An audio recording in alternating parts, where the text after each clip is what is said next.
कहानी की शुरुआत होती है एक ऐसे मंजर से जहां हमें एक हादसे के कुछ हिस्से दिखाए जाते हैं।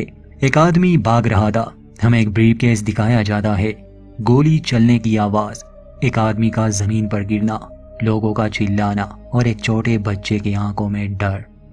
इसे आप एक सपना ही समझ ले। ये इस फिल्म में कई बार हमें दिखाया जाता है और असल में ये जेम्स कॉल नामी इंसान के दिमाग में है।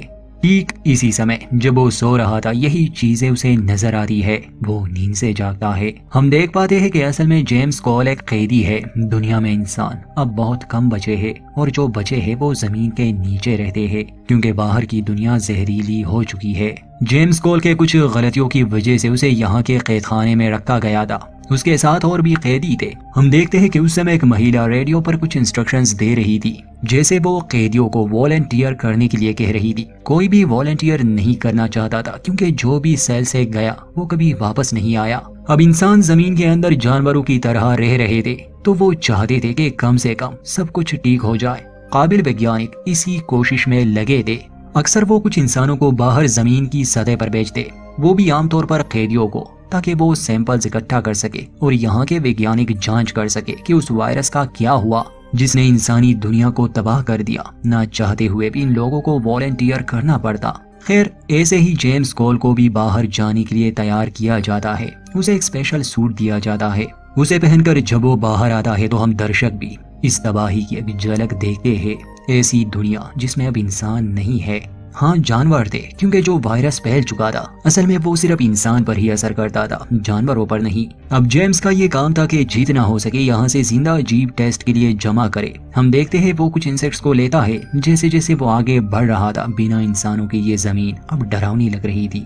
जेम्स को एक भालू डरा देता है मगर उसे नुकसान नहीं पहुंचाता। जेम्स एक बिल्डिंग में जाता है जो अतीत में कोई बड़ा शॉपिंग मॉल हुआ करता था। अब वापस आते हुए रास्ते में जेम्स को एक क्रॉस बोर्ड नजर आता है जिस पर लिखा था कि वी डिड इट, यानी ये हम इंसानों ने किया। और उसके साथ एक बंदर बना हुआ था जिसके ऊपर 12 लिखा हुआ था। इसका मतलब है 12 मंकीज आर्मी। ये आगे कहानी में आएगा। अब जेम्स सैंपल्स लेके जब वापस आता है सबसे पहले तो उनसे अच्छी तरह से नहलाया जाता है, सैनिटाइज किया जाता है ताकि बाहर की बीमारी अंदर ना आ सके।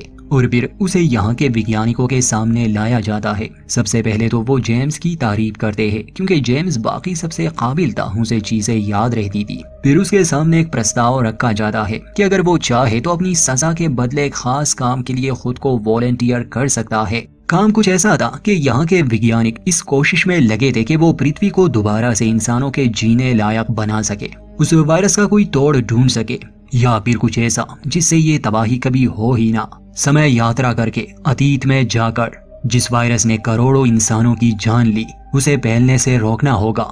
ये सुनने में आसान लग रहा है मगर इसे करना नामुमकिन है। इस काम के लिए वैज्ञानिकों ने सबसे पहले जेम्स को चुना था क्योंकि जेम्स बाकी सबसे अच्छा था। खैर, अब यहाँ तो हमें नहीं दिखाया जाता हुआ क्या, मगर थोड़ा बहुत अंदाजा तो हमें हो चुका है। अब ये जो कहानी हमें दिखाई गई है ये भविष्य में है और साल है 2035। जो खतरनाक वायरस फैला था वो 1996 के आसपास था। तो कहानी को लाते हैं अतीत में। ये साल है 1990। हमें कैथरीन नामी एक साइकेट्रिस्ट दिखाई जाती है। इस समय उसे अर्जेंट कॉल आती है। एक ऐसे पेशेंट के बारे में उसे बताया जाता है जो हाल ही में उन्हें मिला था। इसी हॉस्पिटल में कैथरीन की ड्यूटी थी तो वो इस नए पेशेंट को देखने आती है। हॉस्पिटल के स्टाफ का कहना था कि इस आदमी के पास कोई आईडी नहीं है, फिंगरप्रिंट्स मैच नहीं हो रहे। इसने 2 पुलिस वालों पर हमला किया और उन्हें हॉस्पिटल पहुंचा दिया। इन लोगों के हिसाब से ये पूरी तरह पागल था। कैथरीन जब उससे मिलने जा रही है उसे बांधा गया था, ड्रग दी गई थी। वो बार बार जाने की बात कर रहा था और कैथरीन उसका केस समझने की कोशिश। अब जैसे कि हम दर्शक जानते हैं कि ये जेम्स कॉल है, भविष्य से आया हुआ एक कैदी जो मानव जाति को बचाने की कोशिश कर रहा है, तो इसकी बात पर कोई भी विश्वास नहीं करेगा। अब कैथरीन उससे कुछ सवाल पूछती है मगर जेम्स बार बार जाने की बात कर रहा था। कैथरीन कहती है कि मैं तुम्हारी मदद करना चाहती हूँ, तो जेम्स कहता है कि मुझे बहुत खास जानकारी इकट्ठा करने के लिए भेजा गया है। जेम्स को लगा शायद उसे 1996 में भेजा गया है मगर हकीकत में वो 1990 के समय में पहुंच गया था। कैथरीन उसे बताती है कि ये साल 1990 है। उनके बीच कुछ बातें होती है और फिर जेम्स को साइकेट्रिक हॉस्पिटल में भेज दिया जाता है जहां जेम्स की मुलाकात एक और मरीज से होती है। उसका नाम जेबरी है। उसे जेम्स पसंद आता है। जेबरी का रोल ब्रैड पिट ने निभाया है और काफी बेहतरीन एक्टिंग की है। अब back to the story. Jeffrey James के साथ दोस्ती करता है, मगर जेम्स जिस काम से आया था वो उस पर ध्यान देता है। मुसीबत ये थी कि वो ऐसी जगह फंस गया था जहाँ से भागना मुश्किल था। जेफरी तो पागल इंसान था, ऊट पटांग हरकतें करता था, अजीब अजीब सी बातें करता था। उसके पिता एक साइंटिस्ट थे, अमीर इंसान। अब जेफरी जेम्स को उस हॉस्पिटल के बारे में बताता है। फिर हॉस्पिटल के डॉक्टर्स जेम्स का इंटरव्यू लेते हैं, उसे समझने के लिए कि आखिर वो चाहता क्या है, उसके दिमाग में चल क्या रहा है, उसकी बातों का मतलब क्या है। तो वो उन्हें बताता है कि मैं भविष्य से आया हूँ और साल 1996 से साल 1997 तक ऐसा वायरस दुनिया में फैल जाएगा जिससे दुनिया के करोड़ों इंसान खत्म हो जाएंगे। सिर्फ 1% इंसान ही बचेंगे जो अपनी जिंदगी जमीन के नीचे गुजारेंगे। उसकी बात का यकीन करने वाला कोई नहीं था। वो डॉक्टर से कहता है कि मुझे कॉल करनी है उन वैज्ञानिकों को जिन्होंने मुझे यहाँ भेजा, वो सभी सवालों के जवाब दे देंगे, बस मुझे कॉल करनी है। डॉक्टर कैथरीन इस बात की अनुमति देती है, मगर जब दिए गए नंबर पर जेम्स कॉल करता है तो अपार्टमेंट में रहने वाली एक आम औरत उस कॉल को उठाती है। जेम्स कुछ समझ नहीं पाता और डॉक्टर्स को भी अब यकीन हो गया कि यह पूरी तरह से पागल है। तभी जेम्स को ये बात याद आती है कि कॉल इसलिए नहीं लगी क्योंकि ये 1990 है, उसे 6 साल पीछे भेजा गया है। इस बात को लेकर वो भड़क जाता है तो उसे हॉस्पिटल में एडमिट किया जाता है। जेफरी और जेम्स की काफी बातें होती है जिसमें जेम्स वायरस की बात करता है। तो जेफरी जो कि पागल था, उसके दिमाग में इस तरह की बात बैठ जाती है कि इंसान इस धरती को तबाह कर रहे हैं, शायद एक वायरस मानवता का अंत कर सकता है। कैथरीन को महसूस हो रहा था कि वो जेम्स से पहले भी मिल चुकी है, मगर उसे याद नहीं था। अब बाकी डॉक्टर्स को ऐसा नहीं लगता था। उसी रात जेम्स इस हॉस्पिटल से भागने का कोई रास्ता ढूंढता है। जेफरी उसके इरादे समझ गया था, इसलिए वो उसकी मदद करने की बात करता है। इस बीच जेम्स को फिर से वही सपना आता है जिसमें सब धुंधला सा होता है। एक आदमी का भागना, गोली चलने की आवाज, एक बैग, एक औरत और एक बच्चे की आंखों में डर। अगले दिन जेफरी ने गार्ड से चाबी चुरा ली थी। वो पूरे हॉस्पिटल में हंगामा मचा देता है जिससे जेम्स को भागने का मौका मिल सके। जेम्स को ड्रग दी गई थी। खैर किसी तरह वो गेट से तो निकल जाता है, मगर वो पूरी तरह भागने में कामयाब नहीं होता। उसे पकड़ लिया जाता है और उसे एक कमरे में बेड के साथ बांध दिया जाता है। बाकी डॉक्टर्स कैथरीन को दोष देते हैं कि ये तुम्हारी वजह से, तुम्हें इस पर भरोसा नहीं करना चाहिए, ये एक पागल है। अब अगले दिन होता कुछ यूं है कि कैथरीन को खबर मिलती है कि वो जेम्स नामी पागल उस सेल से भाग चुका है। अजीब बात ये थी कि दरवाजा बाहर से बंद था, ऐसा कोई भी रास्ता नहीं था जिससे वो भाग सके, फिर भी वो गायब था। अब हम आते हैं भविष्य में, जहाँ जेम्स उसी सपने के साथ जागता है। उसे वापस बुला लिया गया था, उसने वहाँ काफी समय बिताया। उसे जब वैज्ञानिकों के सामने लाया जाता है तो वो उससे सवाल पूछते हैं। जेम्स उन्हें कहता है कि तुम लोगों ने मुझे गलत समय में भेज दिया था, साल 1990 में, ना कि साल 1996 में, जहां उसे अपना काम पूरा करना था। इस बात से वैज्ञानिक हैरान थे। वो जेम्स को कुछ फोटोज, ऑडियोज और वीडियो फाइल्स दिखाते हैं। उन्हीं तस्वीरों में जेम्स जेफरी को देखता है। ये अतीत की कुछ तस्वीरें थी जिसमें वायरस फैलने के कुछ दिन पहले की खबरें थी। अब जेम्स उन तस्वीरों में जेफरी को पहचान लेता है और उन्हें बता देता है।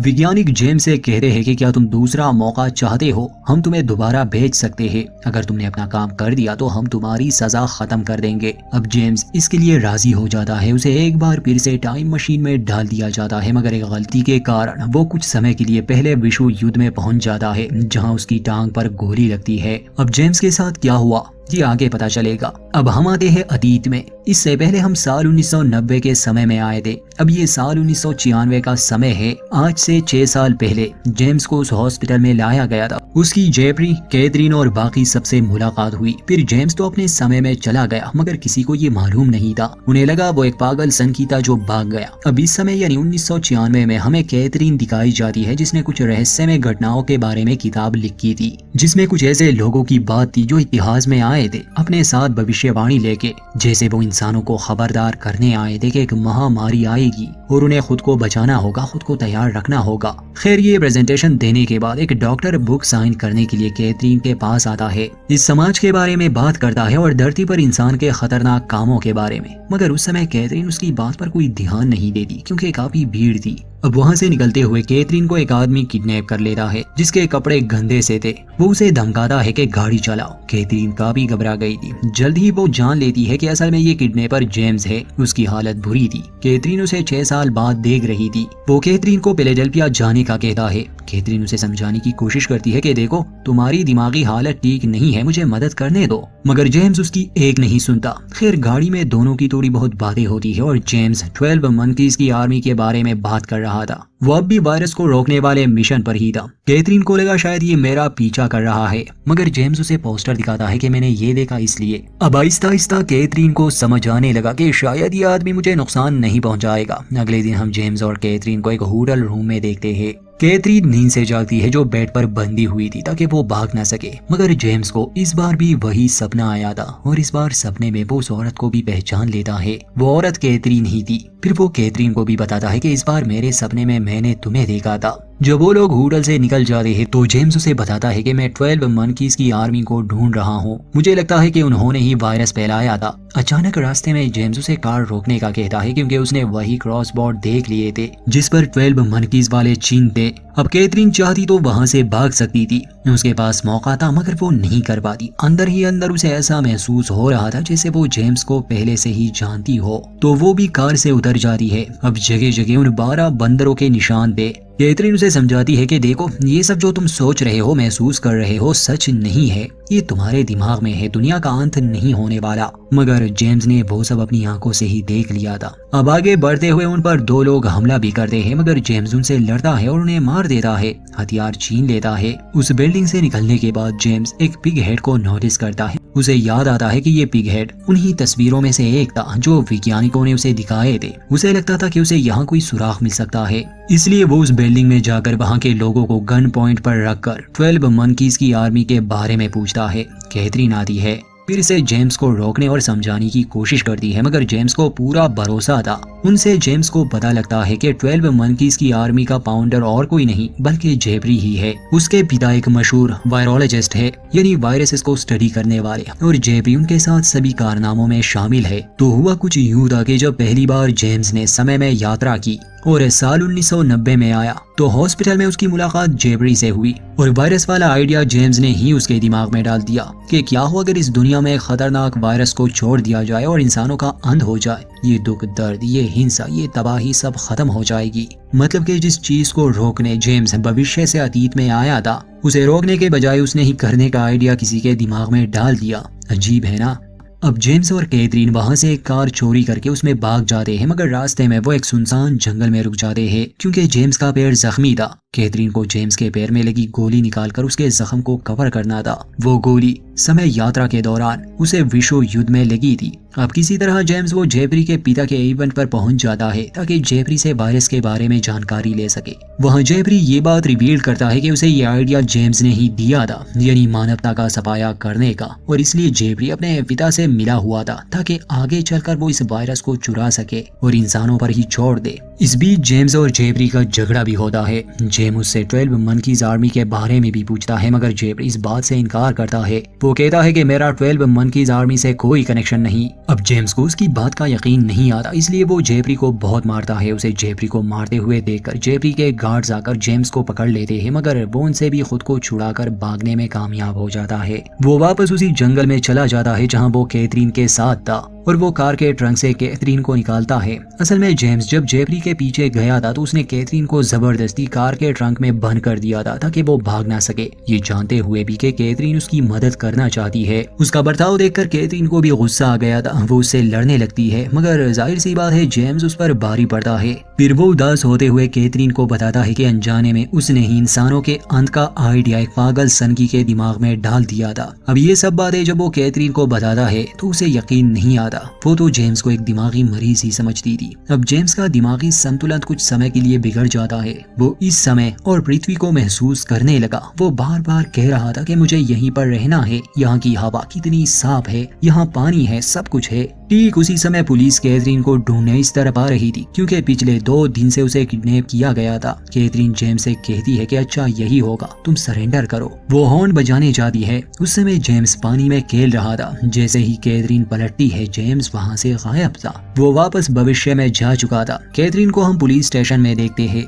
जो सब कुछ पुलिस वालों को बता देती है जो कुछ उसके साथ हुआ और जेम्स के बारे में भी। फिर वो अपने घर चली जाती है और वो लगातार उसी बारे में सोच रही थी। उसे अब थोड़ा बहुत जेम्स की बातों पर विश्वास होने लगा था। बाकी दुनिया जेम्स को एक पागल सनकी समझती थी जो 6 साल से गायब था और फिर लौट आया कैथरीन का अपहरण करने। अब आते हैं भविष्य में। जेम्स अपने समय में आ चुका था। वैज्ञानिक उससे काफी सवाल पूछते हैं। वो उससे बहुत खुश थे क्योंकि वो 12 मंकीज के आर्मी के बारे में जानकारी लाया था, मगर वो जहनी दबाव का शिकार था क्योंकि वो बार बार समय यात्रा कर रहा था। जेम्स इस बात से भी उदास था कि वायरस की वजह वो खुद है। अतीत में हमें कैथरीन दिखाई जाती है जिसे एक पुलिस वाला कॉल करता है, और जो गोली कैथरीन ने जेम्स के पैर से निकाली थी वो काफी पुरानी थी, पहले विश्व युद्ध की। ये बात सुनते ही कैथरीन अपने लिखे हुए किताब के कुछ फोटोग्राफ्स देखती है और उसे युद्ध की पुरानी तस्वीरों में जेम्स नजर आता है। बस यही वो पल था जब उसे पूरा विश्वास हो गया। उसने जो कुछ कहा था वो सब सच था। इसलिए अब कैथरीन जेबरी के पिता को कॉल करके बताती है कि उसके लैब से वायरस चोरी होने वाला है, मगर वो उसकी वार्निंग को इग्नोर कर देता है।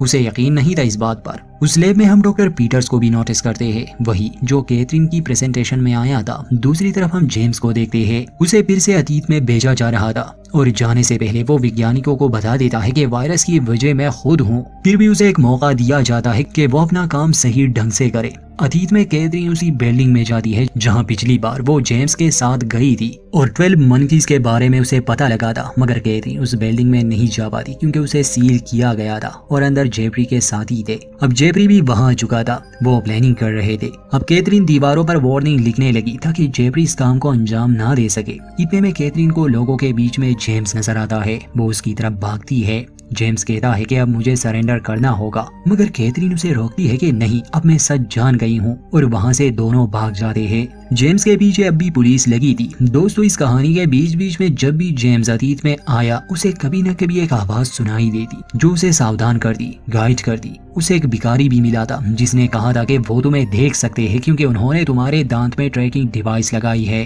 तो इसका मतलब ये हुआ कि जेम्स के अलावा भविष्य के वो वैज्ञानिक और भी लोगों को अतीत में बेचते हैं, ये सब रोकने के लिए, मगर जो होना है वो होकर रहेगा। जेम्स और कैथरीन पुलिस से छुपते छुपाते एक होटल रूम में पनाह लेते हैं। कैथरीन जेम्स से उसके एक्सपीरियंस के बारे में पूछती है कि ये सब कैसे होता है, तुम्हें कैसे लगता है जब तुम समय में यात्रा करते हो। जेम्स यही कहता है कि मुझे कुछ भी याद नहीं रहता, मगर अब वो इस सब से बहुत तंग आ गया है। उसे कैथरीन से प्यार हो गया था। इनकी ये बातें हो ही रही थी कि वहाँ एक गुंडा आता है और वो कैथरीन को मारने लग जाता है। जेम्स टेलीफोन उठाता है और उसे खूब पीटता है। इसके बाद वो अपने 2 दांत भी उखाड़ देता है क्योंकि वो वापस भविष्य में नहीं जाना चाहता था। दुनिया का अंत तो तय है। वो यही रहना चाहता था, यही मरना चाहता था, और कैथरीन ये बात समझ गई थी। जेम्स और कैथरीन वहां से भाग जाते हैं। कैथरीन ये बात साबित करने के लिए उसी नंबर पर कॉल करती है जो भविष्य के वैज्ञानिकों ने जेम्स को दिया था। जब कैथरीन उस पर कॉल करती है तो वो किसी कारपेट क्लीनिंग कंपनी का था, जिस बात से वो दोनों खुश हो जाते हैं कि शायद ये सब सच नहीं या फिर सच हो। मगर अब कैथरीन को जेम्स पर भरोसा था। वो उसे एक शॉपिंग मॉल में ले जाती है, उसके लिए एक विग खरीदती है और नकली मूछें भी। वो दोनों थिएटर में एक फिल्म देखने जाते हैं। आहिस्ता आहिस्ता जेम्स की यादें ताज़ा हो रही थी, मगर उसे सब धुंधला ही याद था। अब कैथरीन फैसला करती है कि हम यहाँ से जाने वाले हैं, कोई फ्लाइट पकड़ लेंगे और कहीं पर भी शांति से रहेंगे। सीन पागल जेफरी पर शिफ्ट होता है जो अपने साथियों के साथ मिलकर अपने ही पिता को किडनैप कर लेता है। जब वो उसके मुंह से कपड़ा हटाता है तो कहता है कि देखो बेटा, मैं जानता हूँ तुम वायरस से इस दुनिया का अंत करना चाहते हो, पर ऐसा कभी नहीं होगा। मैंने वो सब सुरक्षित कर लिया है, किसी और के हाथों में दे दिया है। अब मुझे कोड्स के बारे में पता ही नहीं है। असल में उसने वो सारे कोड्स डॉक्टर पीटर को दिए थे। वो जेफरी के डैड के साथ ही उसी लैब में था। जेफरी अपने पिता को लेकर एक जू में जाता है। जू के जानवरों को आजाद करके उसमें अपने ही पिता को कैद कर लेता है। उधर कैथरीन ने जेम्स को वो विग लगाकर उसका हुलिया ही बदल दिया था और उसने अपने बालों का रंग भी बदल दिया था। उसे देखकर जेम्स को अपना सपना याद आता है। सपने में कैथरीन के बाल सुनहरे थे, बिल्कुल ऐसे ही जैसे अभी है। यहाँ जेम्स जज्बाती हो रहा था। कैथरीन उसे गले से लगाती है और फ्लोरिडा ले जाने का कहती है क्योंकि जेम्स ने कभी समुंदर नहीं देखा था और अब तो इंसानी दुनिया का अंत होने वाला है, इसलिए वो फ्लोरिडा जाने के लिए एयरपोर्ट पर जाते हैं। वो जगह देखकर जेम्स समझ जाता है कि ये उसके सपने वाली जगह है। वो कैथरीन को बताता है कि मुझे अच्छी तरह से याद है, मैं इस जगह को और तुम्हें सपने में बार बार देखता हूँ, और शायद वो सपना है ही नहीं बल्कि कोई याद है, ऐसी याद जिसे मैं बयां नहीं कर पा रहा। कैथरीन जवाब में कहती है कि हर एयरपोर्ट एक जैसा होता है, शायद तुम्हारे सपने में जो एयरपोर्ट है वो कोई और हो। जेम्स और कैथरीन को पुलिस ढूंढ रही थी। कैथरीन टिकट्स लेने जाती है और जेम्स भविष्य के उन वैज्ञानिकों को कॉल करता है और सब कुछ बता देता है कि मैं वापस नहीं आने वाला, मैं वायरस को नहीं रोक सकता, जो होना है वो होकर रहेगा। इसी एयरपोर्ट पर हम किसी और को भी देखते हैं जो उसी जगह का टिकट ले रहा था जहां से इस वायरस की शुरुआत हुई थी और फिर वो पूरी दुनिया में फैल गया। इसके बाद एक छोटे लड़के पर कैमरा फोकस होता है जो अपने माता पिता के साथ इसी एयरपोर्ट पर था। ये वही जेम्स के सपने वाला लड़का है। ये लड़का कौन है अंत में समझ आएगा। अब होता कुछ यूं है कि जेम्स के उस फोन कॉल के तुरंत बाद ही भविष्य से एक और इंसान को भेजा जाता है ताकि वो जेम्स को सावधान कर सके कि उसे अपना काम पूरा करना है वरना वो लोग कैथरीन को मार देंगे। मजबूरन जेम्स गन लेता है। वहाँ काउंटर पर टिकट लेते हुए कैथरीन किसी को देखकर पहचान लेती है। वो आदमी जो उस जगह के टिकट ले रहा था जहां से वायरस दुनिया में फैला, ये डॉक्टर पीटर्स था जो कैथरीन के प्रेजेंटेशन में भी था और वो जेफरी के फादर के साथ उनकी लैब में खतरनाक वायरसेस पर काम करता था। कैथरीन को यकीन आ जाता है कि डॉक्टर पीटर्स का इस वायरस को फैलाने में जरूर बहुत बड़ा हाथ है। ये आइडिया पीटर के दिमाग में तब आया था जब कैथरीन ने कॉल की थी जेफरी के पिता को सावधान करने के लिए। मतलब ये कि जेफरी कभी भी वायरस को फैलाने वाला नहीं था, वो तो बस जू के जानवरों को आजाद करना चाहता था और उसने अपनी टीम का नाम 12 मंकीज आर्मी रख लिया था। जेफरी तो बस इनका शक था, असली इंसान तो डॉक्टर पीटर्स है जो दुनिया के 10 बड़े शहरों में ये वायरस फैलाने वाला था। अब गार्ड से बहस करते हुए कैथरीन की नजर प्लेन बोर्ड पर जाती है। अब डॉक्टर पीटर्स भी सिक्योरिटी चेक पोस्ट तक पहुंच चुका था। सिक्योरिटी वालों को उस पर शक तो होता है मगर उसके पास टेस्ट ट्यूब थे, उसी में वायरस था मगर वो चूंकि गैस के शक्ल में था इसलिए वो किसी को नजर नहीं आता और सिक्योरिटी वाले कुछ समझ ही नहीं पाते। उस समय कैथरीन और जेम्स उसे रोकने के लिए बढ़ रहे थे। जेम्स गन लेके पीटर्स की तरफ भागता है मगर उसे शूट करने से पहले ही वहाँ के गार्ड्स जेम को शूट करते हैं। ये वही सपना है, वही सीन है जो बार बार दिखाया जाता। जेम्स गिर जाता है। डॉक्टर पीटर्स वो ब्रीफकेस लिए वहाँ से चला गया। कैथरीन जेम्स की तरफ भागती है और आखिर में वो लड़का दिखाया जाता है जो असल में जेम्स ही था, उसके बचपन का रूप, उसका असली अतीत। यही वजह थी कि उसे इस जगह के बारे में सपने आते थे क्योंकि उसका अतीत और भविष्य वाला रूप एक ही जगह पर था। ये हादसा इतना अफसोसनाक था कि एक बच्चे के जहन में बैठ गया मगर वो खुद भी नहीं जानता था कि ये मरने वाला आदमी असल में जेम्स खुद ही है। कैथरीन और छोटे जेम्स की आंखों के सामने ही वो मर जाता है। असल में जेम्स ही वायरस की वजह बना और फिर खुद ही उस वायरस को रोकने गया। ये सब कुछ जुड़ा हुआ था। जहाँ से कहानी की शुरुआत होती है वहीं पर कहानी का अंत भी हुआ और बदला कुछ भी नहीं। फिर हम डॉक्टर पीटर्स को प्लेन में बैठते हुए देखते हैं। उसके पास वाले सीट पर एक औरत थी जो एयरपोर्ट पर हुए हादसे के बारे में बड़बड़ा रही थी। वो कहती है कि इंसान दुनिया की सबसे खतरनाक प्रजाति बनने वाली है। ये औरत भविष्य में भी होगी और ये एक वैज्ञानिक होगी, उन लोगों में से जिन्होंने जेम्स को अतीत में बेचा था। डॉक्टर पीटर्स ये बात सुनते हैं तो उसकी बात से इत्तेफाक करते हैं। आगे चलकर पीटर दुनिया के बड़े शहरों में इस वायरस को छोड़ देगा और फिर करोड़ों इंसान मर जाएंगे। भविष्य से आया हुआ जेम्स, उसका अंत यही हो जाता है। कुछ दिन बाद ही दुनिया का नक्शा बदल जाएगा और छोटा जेम्स जैसे जैसे बड़ा होता जाएगा एक दिन वो जमीन के अंदर होंगे। वो एक सेल में कैद होगा, उसे कुछ भी याद नहीं रहेगा और उसे दोबारा अतीत में भेजा जाएगा। ये चक्र ऐसे ही चलता जाएगा, इसका कोई अंत नहीं। ये है टाइम ट्रेवल पैराडॉक्स। ये इंसान को सोचने पर मजबूर कर देता है। उम्मीद करते हैं ये कहानी आपको पसंद आई होगी। वीडियो अच्छी लगे तो लाइक करें, चैनल पर नए हैं तो प्लीज सब्सक्राइब कर दे।